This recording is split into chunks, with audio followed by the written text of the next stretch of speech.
दुर्गा सप्तशती एक हिंदू धार्मिक ग्रंथ है जिसमें राक्षस महिषासुर पर देवी दुर्गा की जीत का वर्णन किया गया है।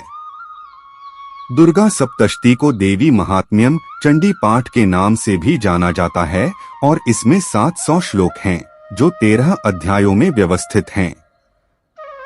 दुर्गा सप्तशती का 5वां अध्याय देवी का दूत से वार्तालाप पर आधारित है। दुर्गा सप्तशती अध्याय 5 दूत के साथ देवी की बातचीत। देवगण देवी की स्तुति, चंडमुंड मुख से अंबिका के रूप की स्तुति, शुंभ का उनके निकट दूत का अपमान और दूत का निराश होकर लौटना। अस्य श्री उत्तर चरित्रस्य रुद्र ऋषिः महासरस्वती देवता अनुष्टुप छंदः भीम शक्तियः भ्रामरी बीजम सूर्यस्तत्वं सामवेदः स्वरूपम। महासरस्वती प्रीत्यर्थे उत्तर चरित्र पाठे विनियोगः। मैं अतुलनीय महासरस्वती का ध्यान करता हूँ जो अपने 8 कमल जैसे हाथों में घंटा, त्रिशूल, हल, शंख, गदा, चक्र, धनुष और बाण धारण करती हैं, जो शुंभ और अन्य असुरों का नाश करने वाले के समान तेजस्वी हैं, जो पार्वती के शरीर से निकले हैं और तीनों लोकों का आधार हैं।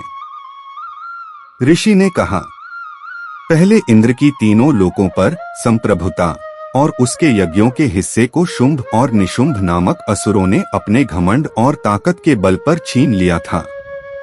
दोनों ने इसी तरह सूर्य, चंद्रमा, कुबेर, यम और वरुण के पदों पर भी कब्जा कर लिया।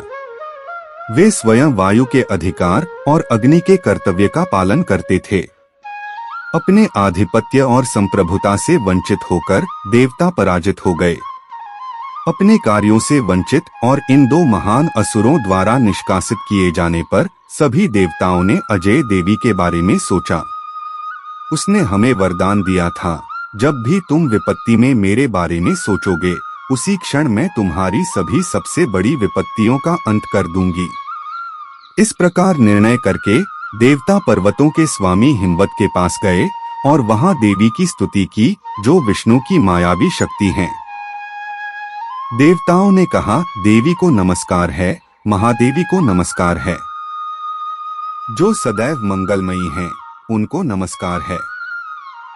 उनको नमस्कार जो आदि कारण और धारण शक्ति हैं। हमने ध्यानपूर्वक उनको प्रणाम किया है। हम उनको नमस्कार करते हैं जो कल्याणकारी हैं।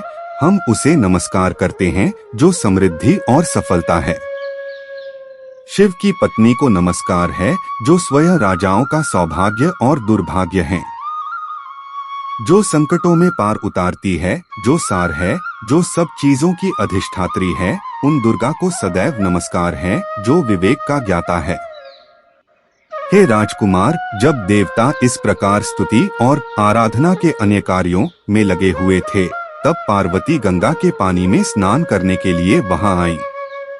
वह मनोहर भौह वाली उन देवताओं से बोली, आपके द्वारा यहाँ किसकी स्तुति की गई है? अपने भौतिक ज्ञान से प्रकट हुई एक शुभ देवी ने उत्तर दिया, यह स्तोत्र मुझे असुर शुंभ द्वारा शून्य किए गए और निशुंभ द्वारा युद्ध में पराजित किए गए एकत्रित देवताओं द्वारा संबोधित है। चूंकि वह अंबिका पार्वती के भौतिक आवरण कोसा से निकली थी, इसलिए वह सभी लोकों में कौशिकी के रूप में विख्यात है। उनके निकलने के बाद पार्वती काली हो गईं और कालिका कहलाईं और हिमालय पर्वत पर स्थित हो गईं। तब शुंभ और निशुंभ के 2 सेवक चंदा और मुंडा ने उस अंबिका कौशिकी को अत्यंत आकर्षक रूप धारण करते हुए देखा। उन दोनों ने शुंभ से कहा, हे राजा, एक अत्यंत सुंदर स्त्री हिमालय पर्वत पर अपनी कांति बिखेरती हुई निवास करती है। ऐसा परम सौंदर्य कभी किसी ने कहीं नहीं देखा था। पता लगाओ कि वह देवी कौन है और उसे अपने कब्जे में ले लो, हे असुरों के देवता। निशुंभ के पास समुद्र में उत्पन्न होने वाले हर प्रकार के रत्न हैं। आग ने तुम्हें 2 वस्त्र भी दिए, जो आग से शुद्ध किए जाते हैं। इस प्रकार हे असुरों के देवता, सभी रत्न आपके द्वारा लाए गए हैं। यह सुंदर नारी रत्न तुमने क्यों नहीं छीन लिया? ऋषि ने कहा, चंदा और मुंड की ये बातें सुनकर शुंभ ने महान असुर सुग्रीव को दूत के रूप में देवी के पास भेजा। उसने कहा, जाओ और उससे मेरे शब्दों में ऐसा कहो और ऐसा काम करो कि वह शीघ्र ही मेरी ओर आकर्षित हो जाए। वह पर्वत पर एक अत्यंत सुंदर स्थान पर, जहाँ देवी निवास कर रही थीं, वहाँ गए और उनसे मधुर एवं मधुर वचन बोले। दूत ने कहा, हे देवी, असुरों के स्वामी शुंभ तीनों लोकों के सर्वोच्च स्वामी हैं। उनके द्वारा दूत के रूप में भेजा गया मैं यहाँ आपकी उपस्थिति में आया हूँ। जिसकी आज्ञा का देवता कभी विरोध नहीं करते और जिसने असुरों के सभी शत्रुओं को परास्त कर दिया है, उसने जो कहा है उसे सुनो। वह कहता है, तीनों लोक मेरे हैं और देवता मेरे आज्ञाकारी हैं। हे देवी, हम आपको संसार में नारी जाति के आभूषण के रूप में देखते हैं। तुम जो ऐसे हो मेरे पास आओ, क्योंकि हम सर्वोत्तम वस्तुओं के भोक्ता हैं। हे अस्थिर आंखों वाली महिला, मेरे पास या मेरे छोटे भाई महान पराक्रमी निशुंभ के पास ले जाओ, क्योंकि तुम सच में एक गहना हो। मुझसे शादी करने से तुम्हें महान और अतुलनीय धन मिलेगा। इस बात को अपने मन में सोचो और मेरी पत्नी बनो। ऋषि ने कहा, इस प्रकार बताया गया आराध्य और शुभ दुर्गा, जिनके द्वारा यह ब्रह्मांड समर्थित है, तब शांत हो गईं। देवी ने कहा, तुमने सत्य कहा है, इस विषय में आपके द्वारा कुछ भी असत्य नहीं कहा गया है। शुंभ वास्तव में तीनों लोकों का स्वामी है और उसी प्रकार निशुंभ भी है।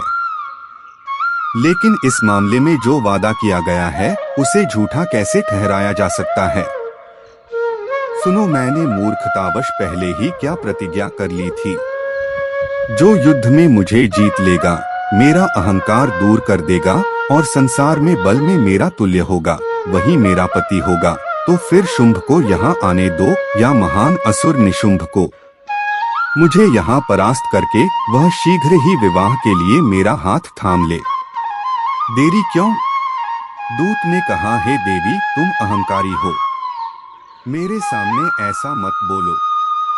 तीनों लोकों में कौन सा मनुष्य शुंभ और निशुंभ के सामने खड़ा होगा? वास्तव में सभी देवता युद्ध में अन्य असुरों के सामने भी खड़े नहीं हो सकते। हे देवी, एक अकेली महिला, आपका जिक्र क्यों? इंद्र तथा अन्य सभी देवता शुंभ तथा अन्य राक्षसों के विरुद्ध युद्ध में टिक नहीं सके, तो तुम स्त्री होकर उनका सामना कैसे करोगी? मेरे कहने पर ही तुम शुंभ और निशुंभ के पास जाओ। ऐसा न हो कि आप बालों से खींचकर अपनी इज्जत खोकर उनके पास जाएं। देवी ने कहा, हा है, शुंभ बलशाली है और निशुंभ भी अत्यंत वीर है। मैं क्या कर सकता हूँ, क्योंकि बहुत समय पहले ली गई मेरी गलत सोच वाली शपथ वही खड़ी है। लौट जाओ और जो कुछ मैंने कहा है वह सब असुरों के स्वामी से ध्यानपूर्वक कहो, उसे वही करने दो जो वह उचित समझे। सावर्णी मनु के काल में मार्कंडेय पुराण में देवी महात्म्य का दूत के साथ देवी का वार्तालाप नामक 5वां अध्याय यहाँ समाप्त होता है।